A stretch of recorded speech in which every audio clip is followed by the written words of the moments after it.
I think when it comes to awards, there's some things that can be kind of challenging with some of these. I think it's easy for us to find a pick, but they're not as narrative based as MVP, right? So they can change from year to year, like Defensive Player of the Year or Most Improved Player.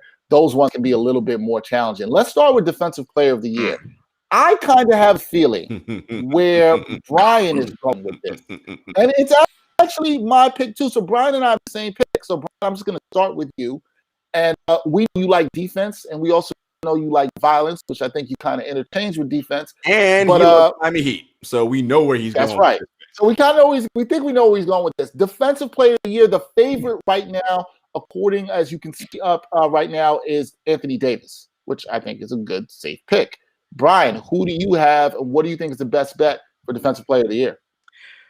I have two guys I really like, and to my surprise, both of their names are actually on this list. The first one is the guy you were alluding to, was the guy that I wasn't going to mention first, but it's Bam Adebayo, who is that 8 or 900 there?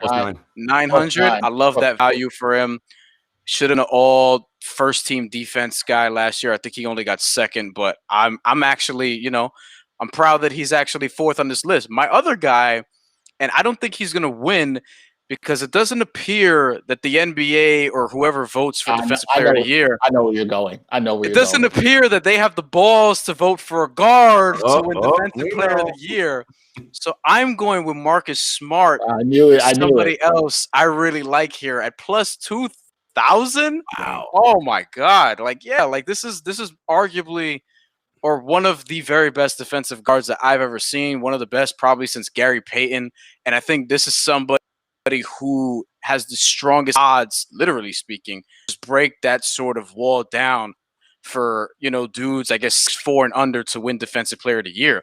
Guards don't get enough credit in a guard-driven league for what they do defensively. I think at some point, Marcus Smart is the guy who can change that, at least right now in his prime. He's going to play a massive role on the Celtics team because Kemba Walker's injured, and he's going to take on more responsibilities. It also helps that he has Jaylen Brown, Jason Tatum by his side.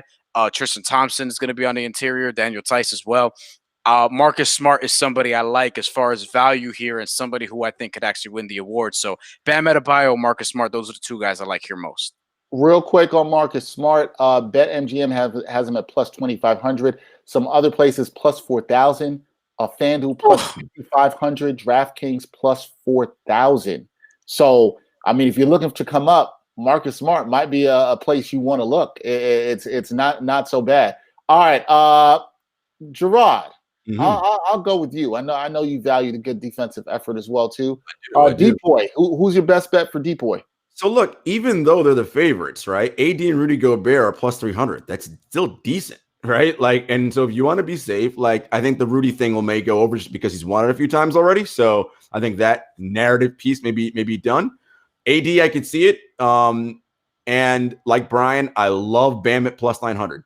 My only concerns about AD and Bam are, again, the quick turnaround to start this season. But my sleeper, who I love, and this is if Doc can get this out of them, I love Joel Embiid at plus 1,100. I think Joel has, and he has the potential to be an MVP and a DPOY. He is that gifted and talented. If Doc can get him to lock in on that end, man, plus 1,100, I like it. Yeah, gotta like the value there. Murph, who's your best bet for DPOY? I actually think Defensive Player of the Year, I see it as one of the most narrative-driven awards there is. People tend to, once people say, oh, he's a good defensive player, people just gravitate to that and stick to that. So I look for guys who will already have received that kind of shine, and people already know them to be defensive players. So Gobert at plus 300 again. He's won it twice. I could easily see him winning it again. Giannis could win it back to back. Since people have already given him that recognition, and Bam is really the sleeper in terms of value, who I would go with, because he gets those accolades now. People know he's a great defender, even though he got snubbed last year, and that might play into it also. The fact that he got snubbed on those defensive teams last year, and now everybody recognizes that he's one of the best defenders in the game. So I would go Bam at plus 900. Yeah, I would also go Bam at plus 900. That's my pick in terms of best bet, best value for all the reasons you guys just mentioned. And I just think he's focused on taking his game to another level. And I think he, like Brian mentioned, is not going to be happy he was left off of first team all defense. So I think this is a guy coming out very motivated on the defensive end. And I definitely love Bam at plus 900. All right.